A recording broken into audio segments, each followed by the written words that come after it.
پہ روتی رہی، بڑی مشکل سے ہوتا ہے چمن میں دیداور پیدا۔ یہ دین کیا ہے؟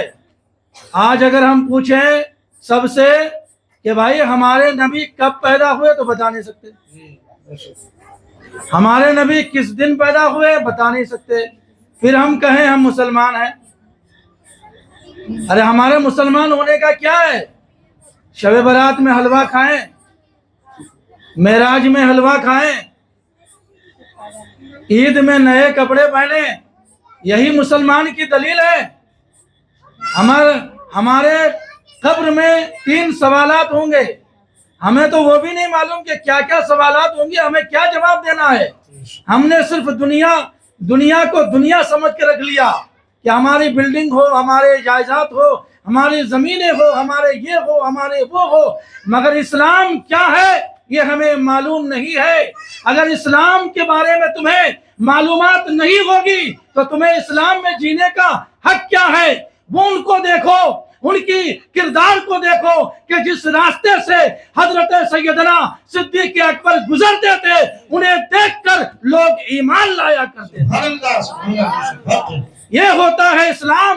ہمیں اسلام کا مطلب یہ نہیں ہے، ہمیں مذہب اسلام کا مطلب یہ نہیں ہے۔ مذہب اسلام کے اندر رہ کر ہمیں یہ جاننا ضروری ہے کہ ہمارے نبی کیا ہے، نبی کب پیدا ہوئے، کس دن پیدا ہوئے، یہ نبی کی پیدائش کیا ہے، نبی کی پیدائش کیوں مناتے ہیں، کیوں منانا چاہیے۔ وہ اگر نہ ہوتے تو یہ زمانہ پیدا نہ ہوتا۔ یہ ان کا کرم ہے، یہ ان کا کرم ہے کہ ہمیں اللہ نے بنایا، مگر ہمیں تو پتہ ہی نہیں ہے، ہمیں دین سے محبت ہی نہیں ہے، ہمیں دین سے کوئی رغبت ہی نہیں ہے کہ دین کیا چیز ہے، اسلام کیا چیز ہے۔ آج اگر کوئی کسی جگہ پہ ایسی کوئی بات ہو جائے تو ہم بتا نہیں سکتے کہ کیا چیز ہے۔ بھائی ہم سے کوئی پوچھ لے، ہم سے کوئی سوال کر لے، کوئی ایسا سوال کر سکتا ہے کہ جب تم جانتے ہو، تم مانتے ہو اسلام کو، تو بتاؤ تمہارے نبی کا نام کیا ہے، تمہارے نبی کب پیدا ہوئے، تمہارے نبی کس دن پیدا ہوئے، کس وقت پیدا ہوئے، تمہارے نبی کے والد کا نام کیا ہے، بتا نہیں سکتے۔ ناز یہ انداز ہمارے نہیں ہوتے۔ آج ہم بیٹھے ہیں، میلاد کی محفل سجا رہے ہیں، بچے پڑھ رہے ہیں۔ یہ تہذیب، یہ تمدن، یہ شعار، یہ محفل کیوں منعقد کی گئی، کس وجہ سے، کس کے صدقے میں یہ محفل منعقد کی گئی، شاعر اسی کو بیان کرتے ہیں۔ یہ ناز یہ انداز ہمارے نہیں ہوتے، یہ ناز یہ انداز ہمارے نہیں ہوتے، جھولی میں اگر ٹکڑے تمہارے نہیں ہوتے۔ یا رسول اللہ، جھولی میں اگر ٹکڑے تمہارے نہیں ہوتے۔ اور جو ہم آج شاندار محفل سجائے ہیں، لائٹیں لگی ہیں، مائک لگا ہے، اچھے لباس لوگ پہنے ہیں، کس کے صدقے میں ہیں؟ ملتی نہ اگر بھیک حضور آپ کے در کی، ملتی نہ اگر بھیک حضور آپ کے در کی، اس ٹھاٹھ سے منگتوں کے گزارے نہیں ہوتے، اس ٹھاٹھ سے منگتوں کے گزارے نہیں ہوتے۔ داماد شفاعت میں ہمیں کون چھپتا دامان شفاعت میں ہمیں کون چھپاتا سرکار اگر آپ ہمارے نہیں ہوتے سرکار اگر آپ ہمارے نہیں ہوتے. درود پاک پڑھیں. اللہم صلی علی سیدنا مولانا محمد وعلی آلہ وصحبہ وسلم. اللہ کریم قرآن مجید آئیڈیل نمونہ تلاشنے کی ضرورت نہیں. رب کائنات نے جس ذات کو سب سے زیادہ بلند کیا ہے وہ ذات محمد رسول اللہ صلی اللہ علیہ وسلم کی ذات مبارکہ ہے. اب اگر تم بھی بلندی چاہتے ہو تو جان لو تم رسول کریم علیہ السلام کو اپنے لیے نمونہ بنا لو, آئیڈیل بنا لو. اب آئیڈیل بنانے سے مراد کیا ہے؟ صرف نماز میں نہیں, صرف روزے میں نہیں, صرف حج اور زکوٰۃ تک ہی نہیں, بلکہ اسوۃ حسنہ کا جو تعلق ہے انسانی زندگی کے تمام تر احوال سے. سارے احوال, آپ گھر میں بیٹھے ہو تو کیسے بیٹھے ہو, محفل میں بیٹھے ہو تو کیسے بیٹھے ہو, گفتگو کر رہے ہو تو کیسے کر رہے ہو, چل پھر رہے ہو تو کیسے چل پھر رہے ہو, دیکھ رہے ہو تو کیسے دیکھنا ہے. لہذا یہ تمام چیزیں کب تم تربیت پاؤ گے؟ جبکہ اسوہ حسنہ اسوہ رسول پر عمل کر لو گے. رسول کریم علیہ السلام کی زندگی صرف نماز روزہ حج و زکوٰۃ تک ہی محدود نہیں ہے. جیسے دیگر طبقات کے نزدیک صرف نماز کی پیروی کا معاملہ جہاں آیا, ہم نے نماز کی پیروی کی, کہا کہ بس یہ حضور کا طریقہ, روزہ رکھا حضور کا طریقہ, حج و زکوٰۃ کی حضور کا طریقہ. باقی زندگی میں اپنی ذاتی زندگی کا جائزہ ہم لے لیں, اس میں کہاں ہے حضور کا طریقہ؟ ہے بھی یا نہیں؟ ہم خود غور کر لیں, اپنے اپنے دامان کا جائزہ لے لیں, دامنوں میں ہم جھانک کر دیکھ لیں کہ ہم کہاں ہیں, ہم حضور کے طریقہ کار پر عمل کرتے ہیں یا نہیں کرتے.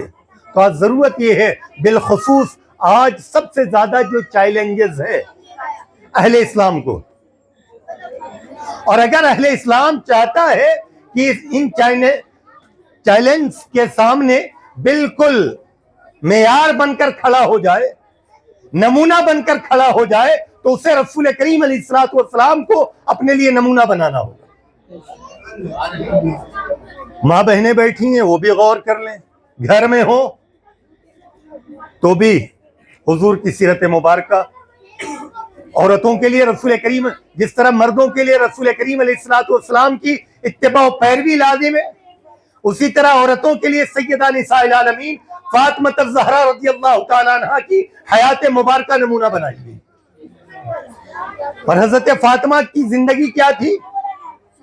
حضرت فاطمہ کی زندگی کا عالم یہ تھا, 56 سالہ عمر مبارکہ میں آپ کے کبھی بال مبارک کو بھی آسمان نے نہیں دیکھا تھا. آسمان کے نیچے بھی آپ کبھی بال کھول کر نہیں آئی, اس قدر پردہ کیا کرتی. اور عبادت کیسی؟ آج کے زمانے کے مطابق پوری سہولتیں تو تھی نہیں کہ چکی سے آٹا آ گیا, بازار سے آٹا آ گیا, کچھ پیسنا کرنا نہیں. اس زمانے میں ہر کچھ پتھر سے, خود کے ہاتھ سے پیسنا ہوتا تھا. اس کے باوجود عبادت کا معاملہ یہ تھا کہ رات میں جب سجدہ کیا کرتی تو عالم یہ ہے کہ رات ختم ہو جاتی اور رب کی بارگاہ میں شکوہ کرتی کہ اے میرے رب, تو نے رات کتنی چھوٹی بنائی ہے کہ فاطمہ کا ایک سجدہ ادا نہیں ہوتا. ہم دیکھ لیں ہمارے گھروں میں کام دھام سے فرصت ہی نہیں ملتی کہ ہم نماز پڑھیں. ارے تھک جاتے ہیں, سوچتے بہت ہیں کر لیں, سارے کام نپٹا دیں گے لیکن نماز نہیں ہوتی. تو ہماری ماں بہنیں بھی کوشش کریں کہ ہم اسوہ رسول کو اپنائیں, اسوہ سیدہ نساء العالمین فاطمہ الزہرا رضی اللہ تعالیٰ عنہ کو اپنائیں کہ کام کے ساتھ ساتھ لہذا نماز کی بھی پابندی کریں. اب دیکھ لیں حدیث مبارکہ میں بتایا کہ اگر آپ آٹا گوندھتی ہیں اور وضو کر کر کے گوندھتی ہیں. آج پریشان ہیں سب، کہتے ہیں یہ ہو گیا وہ ہو گیا، یہ لگ گیا وہ لگ گیا، فلاں نے کرا دیا. لیکن سب کا توڑ بتا رہا ہوں، حدیث مبارکہ کا خلاصہ ہے آپ آٹا گوندو پاکی کے ساتھ، وضو کر کر کے گوندو. جب اس آٹے سے روٹی بنائی جائے گی، وہ روٹی بچے کھائیں گے تو بچے نیکی سیکھنے کی طرف مائل ہوں گے.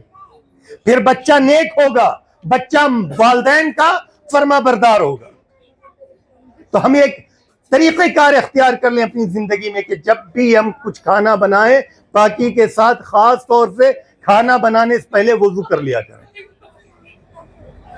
رسول کریم علیہ الصلوۃ والسلام کو ہمارے لیے نمونہ بنا گیا. ہر لمحہ ہر گھڑی، چاہے ہم گھر میں ہوں، راستے میں ہوں، چل پھر رہے ہوں، گفتگو کر رہے ہوں، تو بھی حکم دیا گیا کہ ہم رسول کریم علیہ الصلوۃ والسلام کی ہر لمحہ ہر آن پیروی کریں. مولا کریم کی بارگاہ میں دعا ہے مولا کریم ہمیں کہنے سننے زیادہ رسول کریم علیہ الصلوۃ والسلام کی طاعت و پیروی کی توفیق عطا فرمائے. ہمارے مردوں کو بھی توفیق عطا فرمائے، ہماری ماں بہنوں کو بھی توفیق عطا فرمائے، تاکہ ہمارے بچے جو آج سامنے چیلنجز ہیں ان کے سامنے صحیح طور پر کھڑے ہو سکے، صحیح طور پر مومن بن سکے. وآخر دعوانا الحمدللہ. ان اللہ وملائکتہ یصلون علی النبی یا ایھا الذین آمنوا صلوا علیہ وسلموا تسلیما.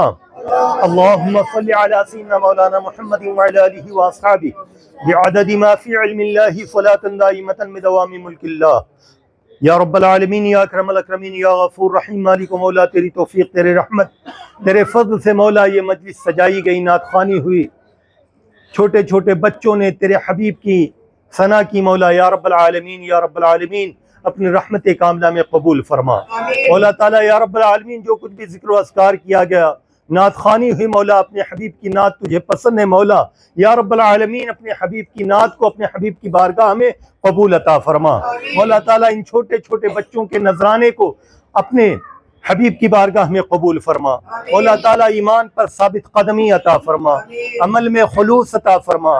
مولا تعالیٰ دام در میں قدم سخن حصہ لے کر جن احباب نے یہ محفل کو سجایا، بالخصوص حافظ و قاری مولانا عبدالحفیظ صاحب نے سجایا، مولا تعالیٰ انہیں بھی جزائے خیر عطا فرما، دارین کی سعادتوں سے مالا مال فرما.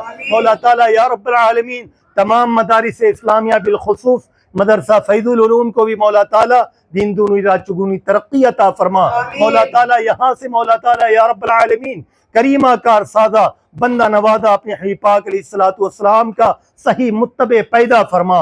مولا تعالیٰ یا رب العالمین کریمہ کار سادہ بندہ نوازہ آج مدارس اسلامیہ جو اسلامی قلعے ہیں مولا، اگر آج یہ ڈھا دیے گئے، ختم کر دیے گئے تو کل کوئی کلمہ پڑھنے والا مشکل سے ملے، قرآن پڑھنے والا مشکل سے ملے. مولا تعالیٰ یا رب العالمین اداروں کی مدد عطا فرما. مولا تعالیٰ دست غیب عطا فرما. مولا تعالیٰ یا رب العالمین تمام جن جن لوگوں نے حصہ لیا دام در میں قدم سخن، بالخصوص یہاں مہاڑا کالونی میں رہنے والے تمام اہل ایمان مسلمان، تمام کے جان مال عزت آبرو ایمان کی حفاظت فرما. تمام کو مولا تعالیٰ اس ادارے سے جڑنے کی توفیق عطا فرما. مولا تعالیٰ یا رب العالمین کریمہ کار سادہ بندہ نوازہ مولا تعالیٰ یا رب العالمین یا رب العالمین ہم تمام میں جذب ایمانی عطا فرما، ایمانی انقلاب عطا فرما، ذوق سجدہ عطا فرما، شوق عبادت عطا فرما، شوق تلاوت عطا فرما. مولا تعالیٰ اپنے حبیب پاک علیہ الصلوۃ والسلام کی سنت مبارکہ پر گامزن فرما. مولا تعالیٰ اپنے حبیب کی میلاد کرنے کی توفیق عطا فرما. مولا تعالیٰ اپنے حبیب کی میلاد سجانے کی توفیق عطا فرما. مولا تعالیٰ جلوس محمدی میں شریک ہونے کی توفیق عطا فرما. اپنے حبیب کے حضور درود خوانی کی توفیق عطا فرما. مولا تعالیٰ یا رب العالمین کریمہ کار سادہ بندہ نوازہ ہماری ماں بہنوں کو بھی تلاوت قرآن حکیم کی توفیق عطا فرما، نماز پنجگانہ کی توفیق عطا فرما. مولا تعالیٰ اس مجلس کے تصدق تمام کالونی میں رہنے والے افراد کے جان مال عزت آبرو ایمان کی حفاظت فرما. تمام پر فضل فرما، تمام کے رزق میں کشادگی برکت عطا فرما، ہر طرح کے آفات و بلیات سے محفوظ فرما. مولا تعالیٰ جہاں پر تیرے حبیب کا ذکر ہوتا ہے وہاں سے بلائیں دور ہو جایا کرتی ہیں۔ میلاد کے تصدق مولا اس کالونی سے تمام بلاؤں کو دور فرما، اس علاقے سے تمام بلاؤں کو دور فرما۔ مولا تعالیٰ فضل فرما، کرم فرما، رحم فرما، تجھے فضل کرتے نہیں لگتی بار، نہ ہو تجھ سے مایوس امیدوار۔ قال اللہ تبارک و تعالی فی شان حبیبہ الکریم ان اللہ وملائکتہ یصلون علی النبی یا ایھا الذین آمنوا صلوا علیہ وسلموا تسلیما۔ اللہم صل علی سیدنا مولانا محمد وعلی آلہ واصحابہ بعدد ما فی علم اللہ صلاة دائمة بدوام ملک اللہ۔ سبحان ربک رب العزة عما یصفون وسلام علی المرسلین والحمد للہ رب العالمین۔